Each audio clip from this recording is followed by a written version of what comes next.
Hello बच्चों, आज हम इस वीडियो में स्तंभ यानी कि पादपों के तनों के बारे में तनों की जो टर्मिनोलॉजी है, टैक्सोनॉमिक जो टर्मिनोलॉजी है उसको समझेंगे कि तनों से संबंधित क्या-क्या प्रकार होते हैं, उनके रूप क्या होते हैं, वो किस तरीके से मॉडिफाइड होके नया रूप धारण करते हैं। तो हम देखेंगे स्तंभ, जैसे कि हमने बताया था पहले की वीडियो में कि रूट और जो स्टेम है, तो जो बीज जब अंकुरित होता है तो उसके भ्रूण में उपस्थित प्ल्यूमूल से स्तंभ का विकास होता है और रूट रेडिकल से निकलता है और स्तंभ भूमि के ऊपर प्रकाश की ओर वृद्धि करने वाला वायवीय भाग होता है। सब जानते होंगे कि तना क्या होता है, जिसपे जब पौधा जो खड़ा हुआ दिखाई देता है वो तनी के कारण ही दिखाई देता है। इसमें एक मुख्य अक्ष होता है जो शीर्षस्थ यानी कि टर्मिनल कलिका के कारण लंबाई में बढ़ता है। और तने के बहुत सारे फंक्शंस हैं, सपोर्टिव है, कंडक्टिव, दोनों ही फंक्शन है। और तने पे ही फूल, पत्तियां, फल आदि लगे हुए होते हैं और इसी के जो फल है उसमें बीज बनते हैं। तो तने के हम अगर देखें फंक्शंस, तो उसमें सपोर्टिव जो अपेंडेजेस है जैसे कि लीव्स, फ्लावर्स, फ्रूट्स, वो सब तने पे ही लगते हैं, तने की कक्षस्थ कलिकाओं पे लगते हैं। और तने से ही जड़ से पत्तियों तक जो भी वाटर सॉल्यूट्स, खनिज लवण जो भी है पत्तियों तक तने के माध्यम से ही पहुंचते हैं। और स्टेम्स में कुछ प्लांट्स में जो स्टेम है, क्योंकि जैसे कि डेजर्ट प्लांट है उनमें पत्तियों का अभाव होता है, तो जो तने ही हैं वही फोटोसिंथेटिक वर्क करते हैं यानी कि प्रकाश संश्लेषण का काम करते हैं और जो वाटर, स्टार्च, शुगर, जो भी मटेरियल्स है नेसेसरी फूड आइटम्स, वो स्टोर करते हैं एंड प्रोड्यूस करते हैं। और उसमें ये है कि कुछ जो स्टेम्स है वो रूपांतरित होके नए फंक्शंस यानी स्पेशलाइज्ड फंक्शंस भी करते हैं। अगर हम उसकी जनरल स्ट्रक्चर देखें तने की एक शाखा को हम देखते हैं, तो सबसे ऊपर की ओर टर्मिनल बड यानी अंतस्थ कोशिका या कलिका होती है, जो कि लगातार वृद्धि करती है, पौधे की लंबाई को बढ़ाती है। और पार्श्व में होती है एक्सिलरी बड, जो कि पत्ती का ओरिजिन और एक्सिलरी बड का ओरिजिन एक ही होता है। एक्सिलरी बड और पत्ती की ओरिजिन से ही नोड निकलती है और नोड जो हर शाखाओं पे हर थोड़ी थोड़ी दूरी पे होते हैं, जहाँ से पत्ती की ओरिजिन का स्थान है ये। तो नोड के बीच का जो स्थान है वो कहलाता है इंटरनोड यानी पर्व और पर्व संधियां। इंटरनोड है पर्व और नोड है पर्व संधि।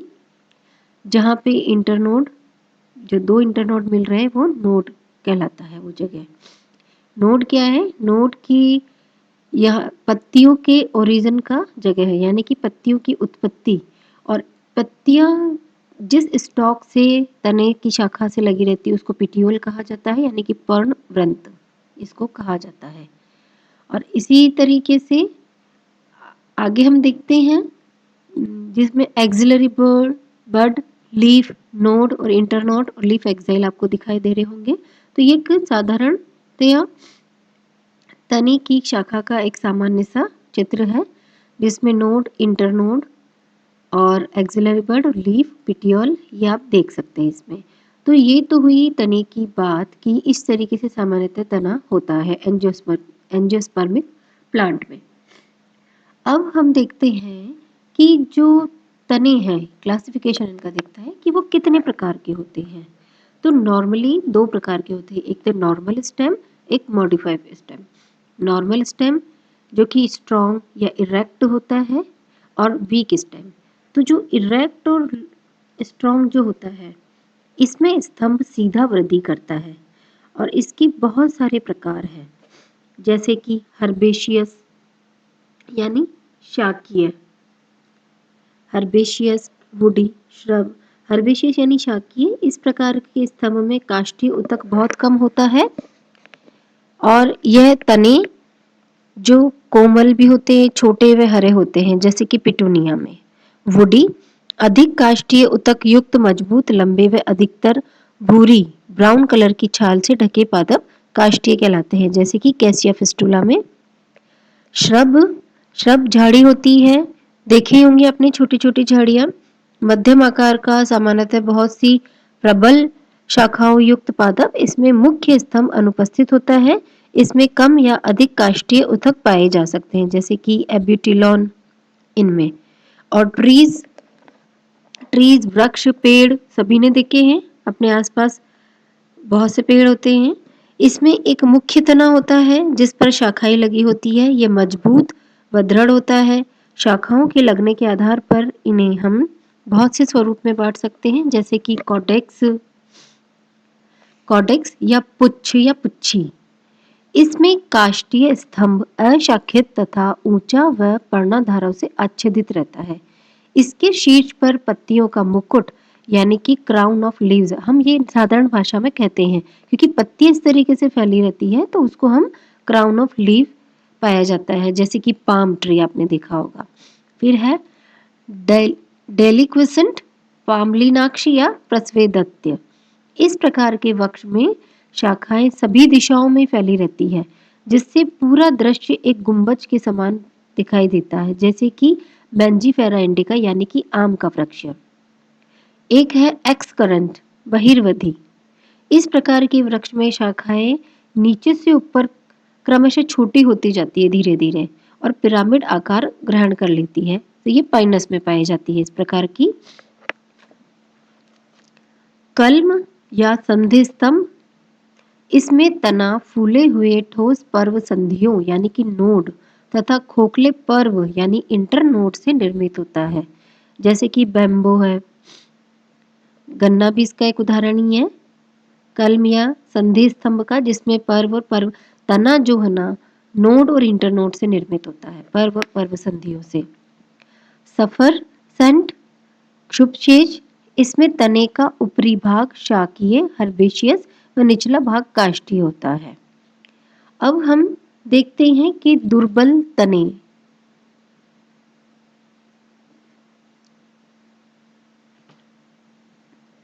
दुर्बल तने वो कितने प्रकार के होते हैं? कुछ तने दुर्बल होने के कारण खड़े रहने में अक्षम होते हैं, वह भूमि पर लेटे रहते हैं। ये निम्न प्रकार के होते हैं।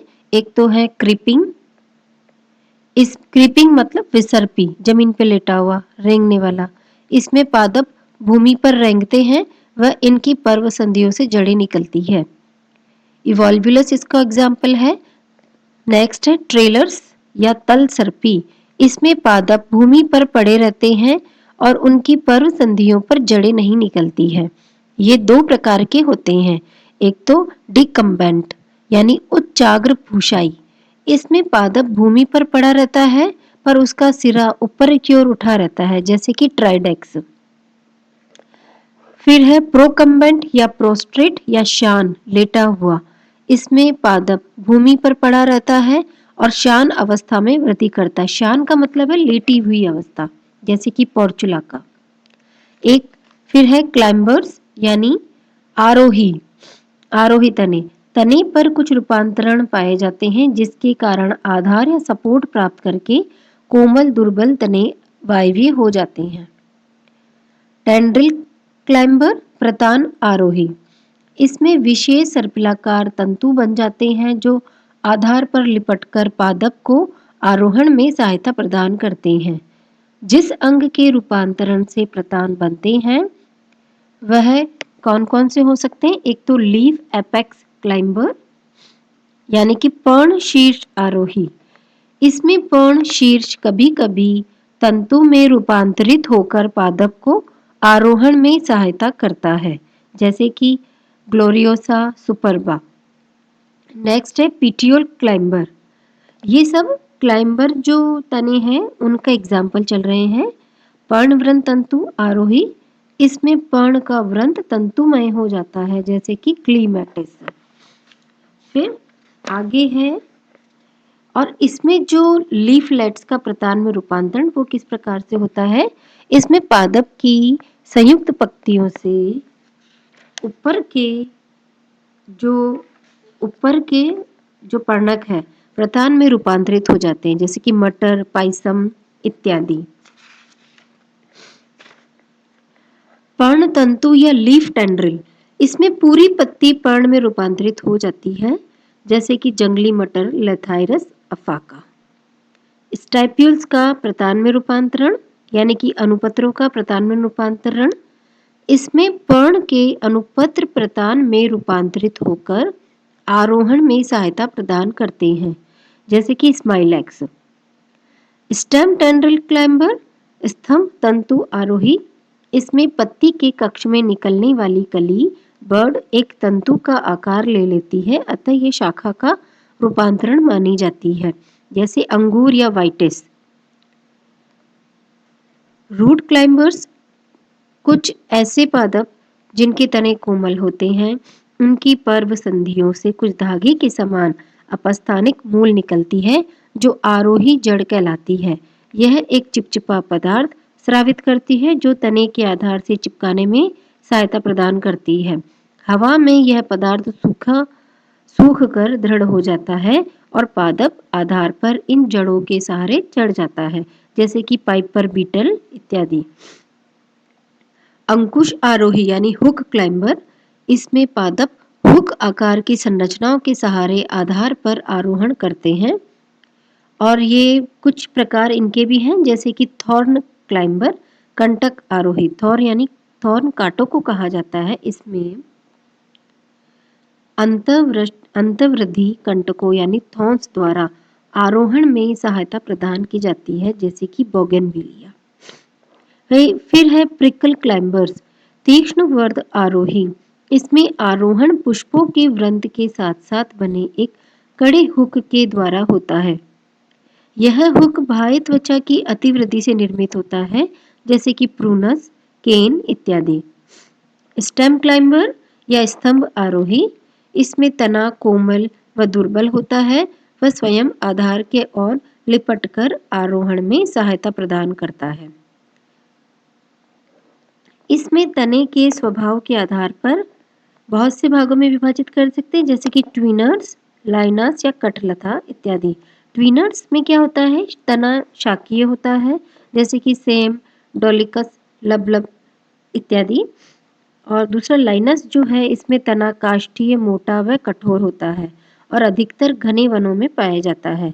प्रकाश की खोज में ये तने दूसरे पौधों के चारों ओर लिपटकर पेड़ों की चोटी तक पहुंच जाते हैं, जैसे कि बिग्नोनिया।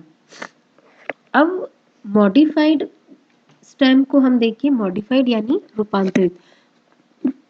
रूपांतरित वो क्यों होते हैं? क्योंकि इनको कोई स्पेशल काम करना होता है, जैसे कि तना नॉर्मल क्या है, साधारणतः हरा शाखेत पृथ्वी के ऊपर सीधा उगने वाला होता है, लेकिन कुछ कुछ विशेष कार्यों को करने के लिए रूपांतरित हो जाते हैं। यह विशेष कार्य भोजन का संचयन एवं वृद्धि प्रजनन करने के लिए होता है। वातावरण के अनुसार तने मुख्य रूप से 3 रूप से रूपांतरित होते हैं। एक तो अंडरग्राउंड मॉडिफिकेशन यानी भूमिगत, जो अंदर रहता है भूमि के, अंडरग्राउंड मॉडिफिकेशन या भूमिगत रूपांतरित तने। दूसरा है सब एरियल मॉडिफाइड स्टेम्स यानी कि अर्धवायवीय रूपांतरित तने। थर्ड है एरियल मॉडिफिकेशन यानी वायवीय रूपांतरित तने। तो सबसे पहले हम देखते हैं अंडरग्राउंड मॉडिफाइड स्टेम यानी कि भूमिगत रूपांतरित तने। कुछ तने चिरजीविता, भोजन संग्रह यानी फूड स्टोरेज, वेजिटेटिव प्रोपगेशन या कायिक जनन के लिए पृथ्वी के अंदर रहते हैं। इनमें पर्णहरित नहीं पाया जाता है, किंतु फिर भी तनों के लक्षण स्पष्ट दिखाई देते हैं, जिससे ये सिद्ध होता है ये जड़ समान भूमिगत संरचना वास्तविक रूप में तने हैं। स्वरूप के आधार पर ये 4 प्रकार के होते हैं, जैसे कि राइजोम। राइजोम भोजन संग्रह के कारण ये तने मोटे हो जाते हैं। ये भूमि के अंदर उसकी सतह के समांतर अर्थात क्षैतिज रूप से वृद्धि करते हैं। इस पर पर्व एवं पर्व संधि तथा इन पर्व संधियों पर शल्क पत्र स्पष्ट दिखाई देते हैं। इन शल्क पर्णों के कक्ष से कक्षस्थ कलिकाएं निकलती है। पर्व संधियों के नीचे से अपस्थानिक जड़ें निकलती हैं। कक्षस्थ कलिकाएं कभी-कभी पृथ्वी के बाहर निकलकर वायवीय शाखाएं बनाती हैं, किंतु इनका मुख्य कार्य कायिक जनन होता है, जिससे ये नए प्रकंद को बना सकती है। मात्र पादप से अलग होकर ये एक स्वतंत्र पौधा बना लेती है। इसका सबसे अच्छा उदाहरण राइजोम का यानी प्रकंद का कौन सा है? अदरक है, जो कि आप सब जानते हो। अदरक अपन नॉर्मली रूटीन में काम में लेते ही हैं, चाय वगैरह में या सब्जियों में या किसी भी स्पेशल चीजों में। दूसरा है कॉर्न, कॉर्न या घनकंद। यह तना भी प्रकंद की तरह पृथ्वी के अंदर रहकर भोजन संचित करने का कार्य करता है। यह मुख्य तने के आधारी भाग के फूलकर गोल होने से बनता है एवं सदैव सीधा ऊर्ध्वाकार या वर्टिकल दिशा में पाया जाता है। अपस्थानिक मूलें इसमें नीचे की ओर से निकलती है। पर्व संधियां व पर्व पास पास तथा शल्क पत्र पाए जाते हैं। शल्क पत्रों के कक्ष में कक्षीय कलिकाएं नए पादपों को जन्म देती हैं, जैसे जमीकंद, कचालू, अरबी, कोलोकेशिया एस्कुलेंटा इत्यादि। थर्ड है बल्ब। डायग्राम में आप देख सकते हैं बल्ब की जो आकृति है, या शल्क कंद। ये तने गोलाकार होते हैं, जिनके नीचे की ओर एक डिस्क बन जाती है। डिस्क के ऊपर की ओर शल्क पत्र यानी स्केल लीव्स उत्पन्न होती है। यह गूदेदार तथा रसीला होता है, जो भोजन संचय करने का कार्य करती है। तने खड़ी ऊर्ध्वाकार वर्टिकल अवस्था में पाए जाते हैं। डिस्क से नीचे की ओर अपस्थानिक मूलें निकलती है। शल्क पत्रों के कक्ष से कक्षीय कलिकाएं निकलती हैं, जो वायवीय शाखाओं को उत्पन्न करती है, जैसे प्याज, एलियम सेपा। प्याज में इसी तरीके से पाया जाता है, उसका जो तना है वो बल्ब कहलाता है। प्याज भी एक तना है।